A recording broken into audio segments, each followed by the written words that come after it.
Record now. Yeah. Hi, hello everyone. Here I am back with Joya. For those of you who watched the other part, the first part of this interview in a conversation with Marta, Joya just said that she is her daughter is becoming her son.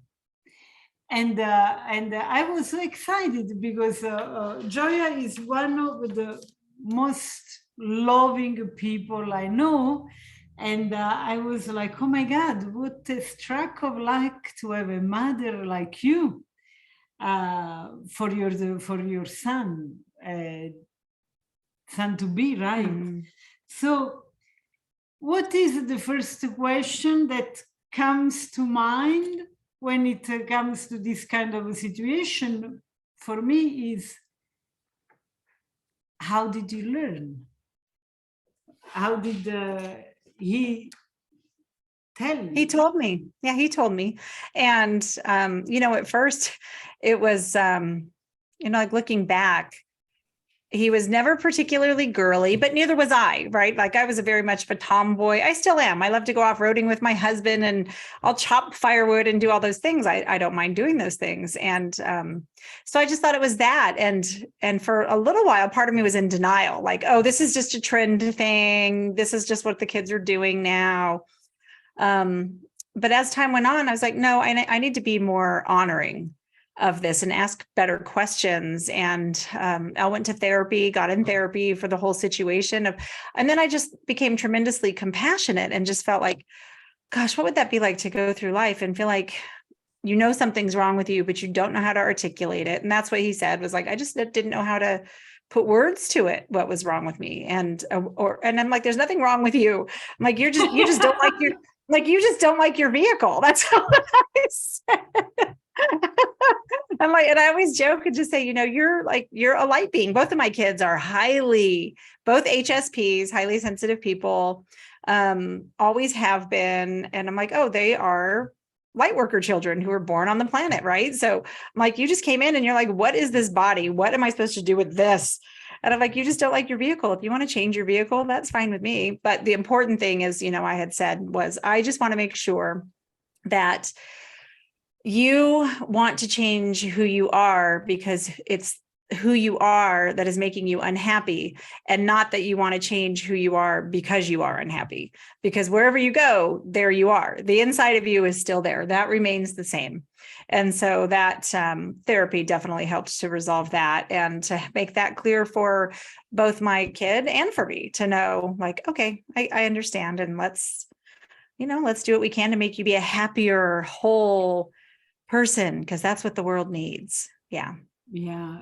Happy people feeling good in their bodies. Yeah, exactly. So because this is such an important topic, I know there are parents that are in denial for about ever. They just cannot accept their children, they are not what they are supposed to be, or be what they started to be or look to be. So I think that for a parent, this can be a huge pain, apart from a shock. Very much so.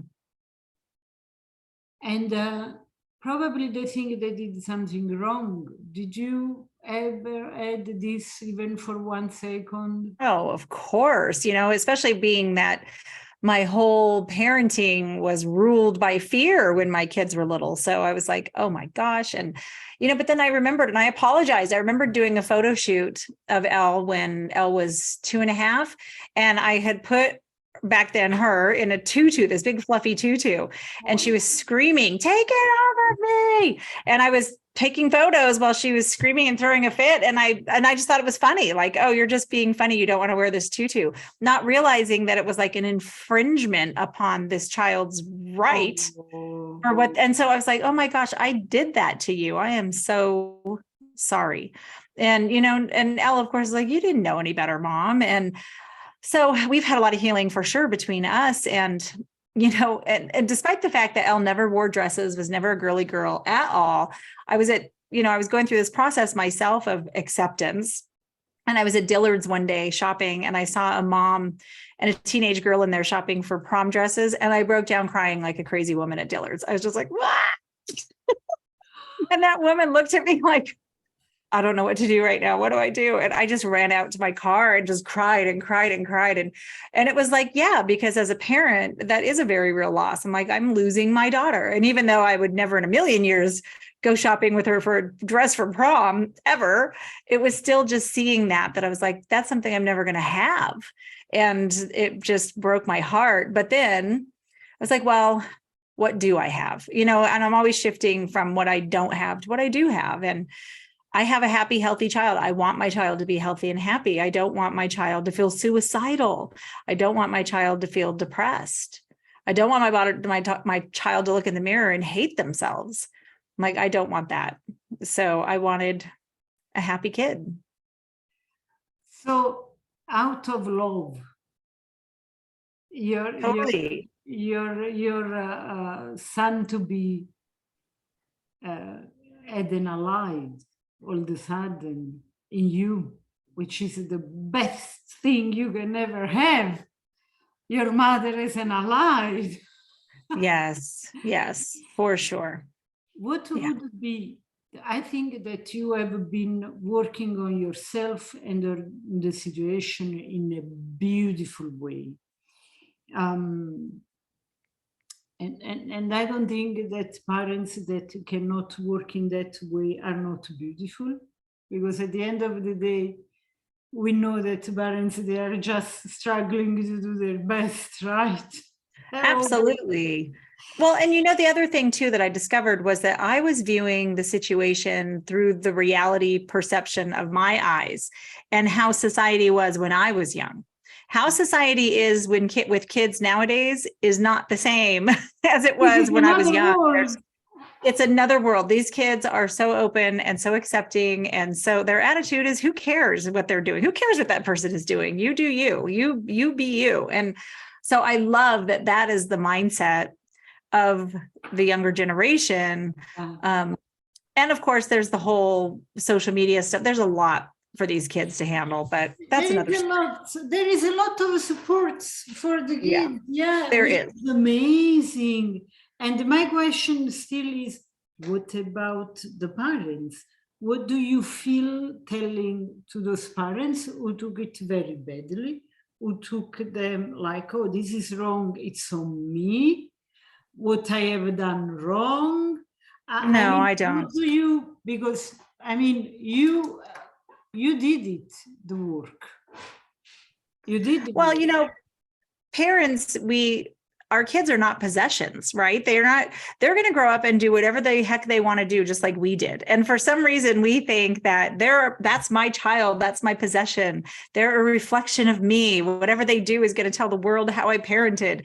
And, that's just not true at all. Our kids are independent, free-thinking individuals, just like we are. And when they get to be adults, they get to do whatever they want. And there's tons of kids that go completely against the grain of their family, and just not only in something as major as this, but I have a friend who gave up her whole life, sacrificed her marriage to make sure that her kids went to the best schools, to ensure that they got an Ivy League education. And her son, the day he graduated from high school, ran off to Hollywood to try to be an actor. So, she could beat herself up. What did I do? What did I do wrong? Nothing. He's following his dreams. He's doing what he wants to do. Yeah, I'm sure / hope all the studies he did will help him being a.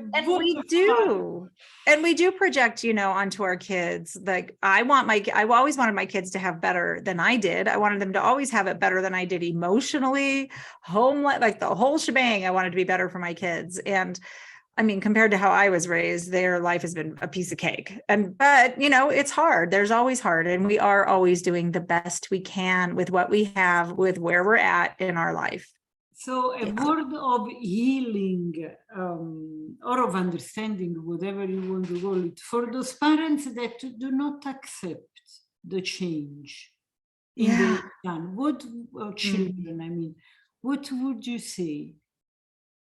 Just for the limited part of parents that cannot accept that and compromise the relationship with the children.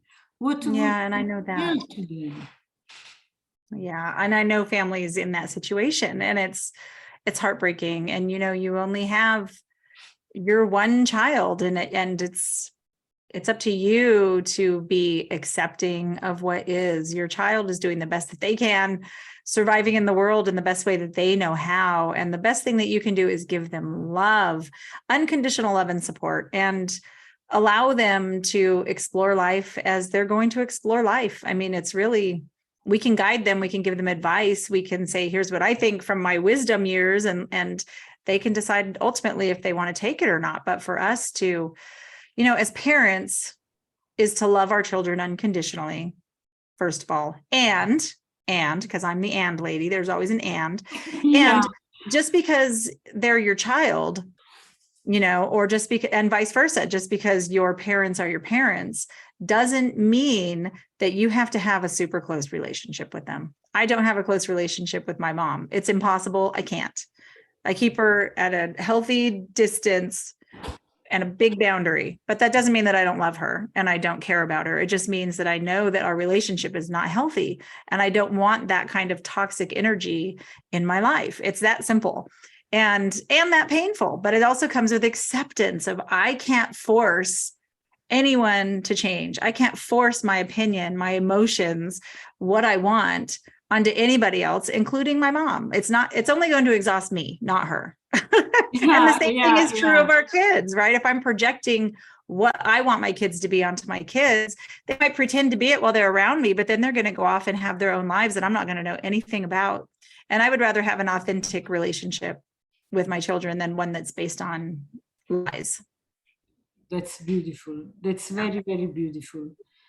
So what I get Yeah. from them now, everybody in the audience, and especially as a parent, can get your message in a different way. The way I take it is like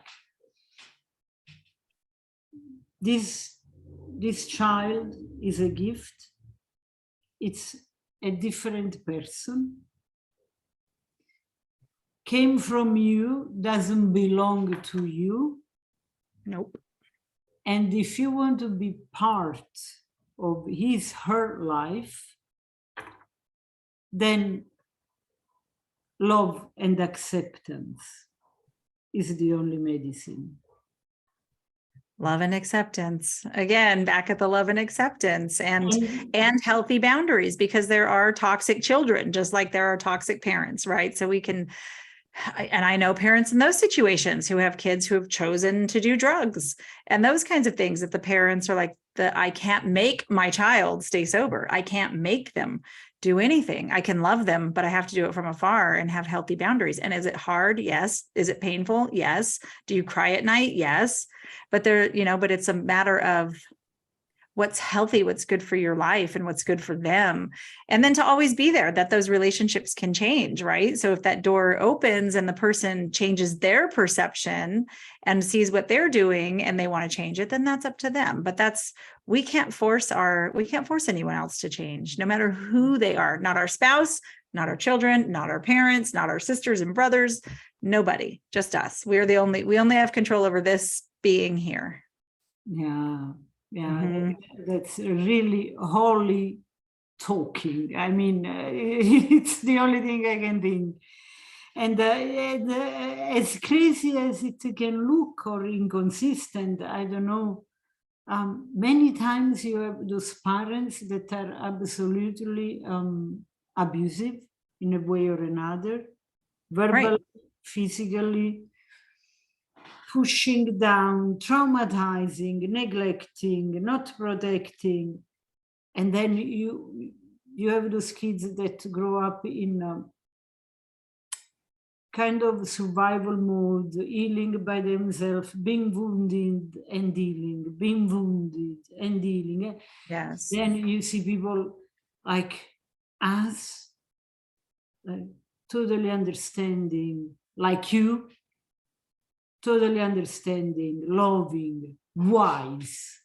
And then you see those parents who put all their essence, physical, economical, whatever, and they have just those children that are unmanageable, just not reciprocating that love the way we would expect. So at this point, I would say, for whatever parent who has done the max, at this point, I wouldn't feel guilty or whatever. I just would say, okay, this is another person in the world, another soul in the world is going to have her path. Yeah. And they have their lives, I have my life, and this egotic thing of doing, oh, but because it's mine, because it's my children, because it's because they get rid of that would already a lot, probably. Yeah. Yeah. I mean, I'm not a marriage family therapist, so I refer people to go to therapy, and and it just depends on, everybody's an individual. Like, if you have more than one kid, they're not the same. They're not the same people, not even close to being the same people. So it's like, oh my gosh, what did I sign up for? I've got these two completely individual, different humans who are relying on me to teach them how to live in the world. Oh my gosh. Yeah. Yeah. But it's always a contribute that you bring to life. Oh my gosh. Yes. I would not have my children for all the money in the world. I adore them. And they've been my greatest teachers, hands down. That's it. Wow, guys, this is my next question. What did you learn from this experience from your son? Well, exactly. If I walk my talk, do I believe it when I say to people, to be happy, be yourself to free yourself, find your authentic voice, find authentically who you are, find that divine spark in you that pulls you forward into expression. Oh, except you. No, I don't accept this. This is not part of the plan. No, not this. So my child really taught me to go deeply into that belief. Like, do I really believe this? Do I really believe this for people? That no matter the situation, no matter what they're doing, can I love somebody through whatever they're doing, whatever they're going through? And the answer is yes. And I can love anybody. And some people ask me, can you love a murderer? Yes, I can love a murderer. Absolutely. And I can also love the parent who went through their child being murdered. And there's priests who do this work. There's everything. It's easy to say as humans, I would never do ... Yeah, of course, we start with the best intention, but then life happens. That's right. And we don't know what we'll do until we ourselves are presented with those same life situations and life circumstances that other people are in. Because I know that myself in my life, I've always just been one choice away from a life of drug addiction, prostitution, or not. And it's like, but by the grace of God, go I, is what I always say, that I somehow had the wherewithal to stay away from those situations and stay away from those people as a teenager growing up like that and being in the wild world of being a teenage runaway, that you find this underbelly of culture and humanity that exists and lives and survives and does things that are off the radar, off the grid, that the normal society isn't aware of, but they're happening. And I used to live in that. So I always say, I see somebody homeless on the corner and I just say, but by the grace of God, go I. I always say that. You don't know. You never know what you will do until you are in someone else's shoes, making the choices that they've made. And I'm just fortunate that I survived my suicide attempt and that I've always had a driving this driving beingness in me that's rebellious. And that always was like, if somebody's trying to kick me down, I'm the type of person who will get up just out of spite. I'll be like, oh yeah, watch me. That was kind of my attitude. You can't do this. Oh, really? Watch me. You can't finish high school. Oh, really? Watch me. You can't go to college. Oh, really? Watch me. You can't do this. Watch me do it. I will do it. And so I've always had this fierce determination in me, but that's a personality trait that I happen to be born with. Right. So I'm grateful for that. So it's all these combinations of that make up a human. We're also individual and so complicated and so complex. And we can never, ever say, here's the formula for life. Live it, except for simple things like be loving, be a kind human being. There are truths that we can live into that make us get along better on this planet Earth. And that's when we love ourselves. When we have harmony within us, we have harmony in our families. When we have peace within us, we have peace in our families. We have peace in our communities. It all starts with the individual. It all starts with the I, me. What am I doing? Yeah. And I have to say, you are doing amazingly, and with a lot of love. And I believe every single thing you said. And of course, that's into, I mean, it's under the sun what you have done. So you prove it. You did walk your talk. And I think this is one of the qualities that I appreciate the most in people, to walk their talk, because otherwise it's just small talking or whatever. I don't need that. I prefer to watch a Agatha Christie movie. At least I know it's fictional, and the Poirot is going to solve all the mystery. It's better, you know. What's the point of relating with the people when or saying things that you already know you are not going to do? Anyway, this is another story.